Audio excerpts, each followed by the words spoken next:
So hello everyone, I hope आप लोग की प्रिपरेशन अच्छी चल रही होगी एंड मेंस पे बस कुछ ही दिन बचे हैं। देखो, ये वीडियो आपको देखनी क्यों चाहिए? अगर आप सोच रहे हो कि यार आपकी प्रिपरेशन बहुत स्ट्रांग है एंड आप जाके एकदम एग्ज़ाम फोड़ दोगे, तो एक बार ये वीडियो देख लो।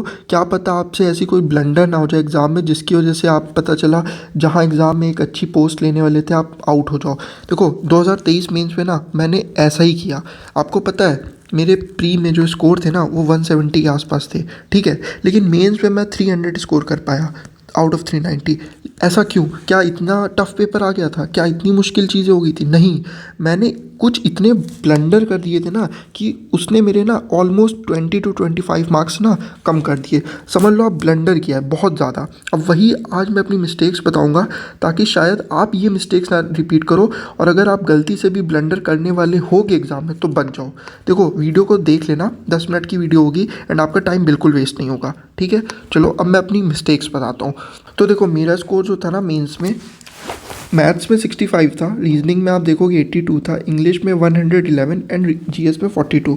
आपको लग रहा होगा मैथ्स का पेपर बहुत टफ आया होगा तभी इतने कम मार्क्स रह गए।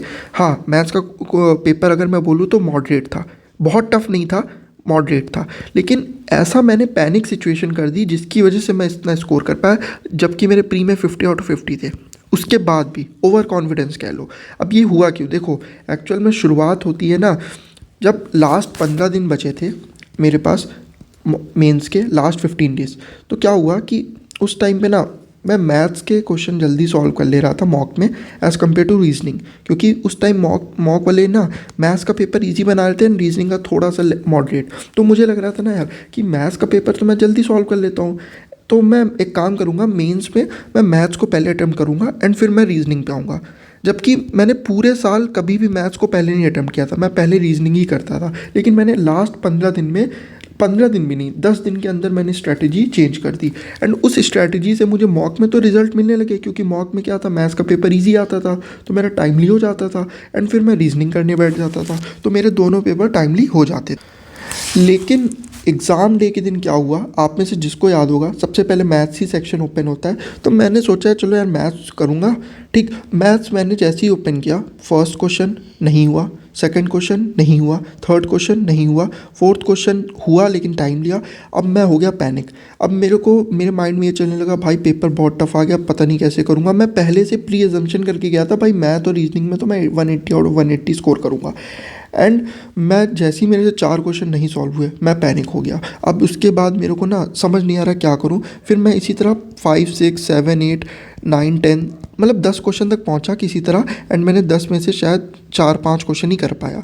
अब मैं बहुत ज़्यादा घबरा गया, पैनिक हो गया कि यार लग रहा है पेपर टफ आ गया, अब मेरे से तो नहीं होगा ये, मतलब बहुत बहुत अंदर से एंग्जाइटी हो गई। फिर 10 क्वेश्चन के बाद मैंने तुरंत, मेरे ब्रेन काम किया एंड मैंने कहा भाई मैथ्स छोड़ते हैं, रीजनिंग पे स्विच करते हैं। मैंने जैसे ही रीजनिंग पे स्विच किया तब वैसे मैंने देखा रीजनिंग का पेपर तो बहुत इजी था, रीजनिंग वैसी कुछ आई नहीं थी टफ। तो रीजनिंग मैंने फटाफट से अटेम्प्ट किया। लेकिन टू बी ऑनेस्ट तब तक बहुत डैमेज हो चुका था, क्योंकि मेरा टाइम बहुत ज़्यादा मैथ्स में मैं 10 क्वेश्चन में दे चुका था एंड जितना डैमेज होना चाहिए उतना हो चुका था। हालांकि मैं फिर रिटर्न हुआ एंड मैंने अपनी हिम्मत नहीं हार के मैंने क्वेश्चंस करना शुरू किया। तो मैंने अटेम्प्ट तो सारे कर लिए 30, लेकिन जो मैंने मार्क फॉर रिव्यू किए थे, जो मुझे लगते थे हो जाएंगे, जो थोड़ा टाइम लेते हो जाते, वो क्वेश्चन मैं री अटेम्प्ट ही नहीं कर पाया। और इस चक्कर में मैं मैथ्स में 65 पे ही एंड अप कर गया। मैं बता रहा हूँ, मैं अगर बहुत आराम से, मुझे 25 से 26 क्वेश्चन बहुत आराम से आते थे एंड मैं बहुत आराम से इस पेपर में 75 to 78 बहुत आराम से स्कोर कर लेता, बहुत आराम से। मतलब आप सोचो, इवन मेरा वो जो मिक्सचर एंड एलिगेशन वाला क्वेश्चन था ना, बहुत टफ आया था, वो भी मेरा सही था। तो कभी कभी होता है ऐसा एंड यही चीज़ मेरे को मतलब दिक्कत दे गई। लास्ट मोमेंट पे स्ट्रैटेजी मेरी चेंज करने वाली। फिर क्या हुआ, सेक्शन 1 का पेपर एज एक्सपेक्टेड नहीं गया। तो अब क्या हुआ, मैंने उसका बर्डन लेके सेक्शन 2 पे मूव किया। मतलब सेक्शन 2 जैसे ही ओपन हुआ, पेपर सेक्शन 2 का चल रहा है लेकिन मैं सोच रहा हूँ अभी भी सेक्शन 1 के बारे में। सेक्शन 1 मेरा अच्छा नहीं गया, सेक्शन 1 के बारे में सोच रहा हूँ काश मैं वो क्वेश्चन अच्छे कर लेता। मतलब मैं सेक्शन 2 पे भी कम्प्लीटली फोकस नहीं कर पा रहा हूँ एंड शायद मेरे साथ साथ बहुत लोग ऐसा ही कर रहे होंगे। फिर उससे क्या हुआ, इंग्लिश में हो गई भाई बहुत गंदी वाली सिली मिस्टेक्स। बहुत गंदी वाली सिली मिस्टेक्स बोलूँ तो 4 क्वेश्चन ऐसे थे जो शॉर्ट मेरे को आते थे और मैंने उसमें इतनी गंदी सिली मिस्टेक्स कर दी। क्यों? क्योंकि मैंने शायद 100% माइंडसेट के साथ उस पेपर को नहीं अटेम्प्ट किया, सेक्शन 2 को। एंड मेरे से 4 क्वेश्चन शॉर्ट आने वाले गलत हो गए, मतलब 16 नंबर आप समझ लो यहीं मेरे चले गए इंग्लिश में, जो आते थे मुझे। तो इसका फिर इम्पैक्ट आप देख ही रहे हो, रिजल्ट में पड़ा।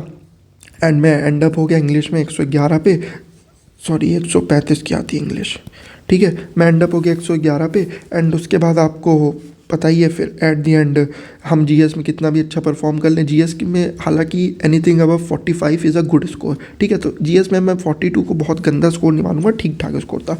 बट अगर इंग्लिश और मैथ्स में थोड़ा अच्छा स्कोर हो जाता तो शायद हम बहुत आराम से 325 प्लस क्रॉस कर जाते, बहुत ही ईजिली। कोई इतना मुश्किल था नहीं।